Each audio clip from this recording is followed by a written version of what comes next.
की वीडियो रिज़्क में फरावानी और बरकत से मुतल्लिक है।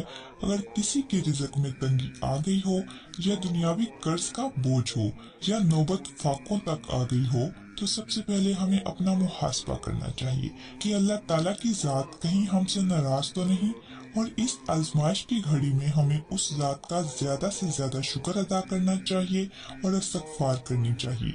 मज़ीद मैं आपको बताऊंगी कि तंग दस्ती से निजात के लिए नबी करीम सल्लल्लाहु अलैहि वसल्लम ने हमें क्या सिखाया है।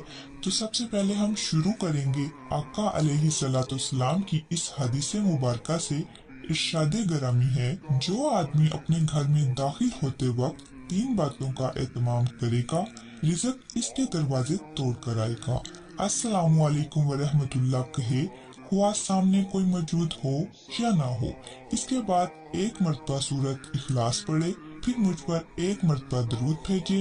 दरूद पाक ये है, सल्लल्लाहु अला हबीबिही मुहम्मदिन व आलिही व सहाबिही वसल्लम। नंबर 2, इस वजीफे के अलावा अगर कोई इस अमल को अपनाएगा तो रिज़्क में फरावानी पाएगा।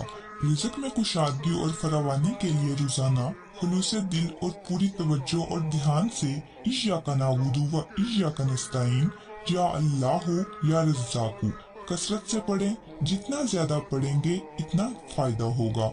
कामिल यकीन के साथ पढ़िए। नंबर 3, अगर कोई रिज़्क में बरकत चाहता हो तो खाने के बाद की दुआ अपने दस्तरखान पर बैठकर पढ़े, और इस अमल की बदौलत दस्तरखान पर तरह तरह की चीजें सज जाएंगी। आमदनी ज्यादा होने के साथ साथ बहुत बरकत होगी। और इस दुआ को पढ़ने से अगर कोई कर्ज देना है किसी को तो वो भी उतर जाएगा। पहले इस दुआ को पढ़ें और साथ ही 3 बार इस्तग़फ़ार कर लीजिए।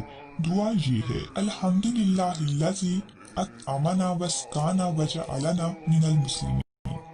व्यूवर्स, उम्मीद है आपको वीडियो पसंद आई होगी, तो वीडियो को लाइक और चैनल को सब्सक्राइब करना मत भूलिए, ताकि मैं आपके लिए ऐसी ही खूबसूरत वीडियोस बनाती रहूं। अपना बहुत सा ख्याल रखिए। अल्लाह हाफ़िज़।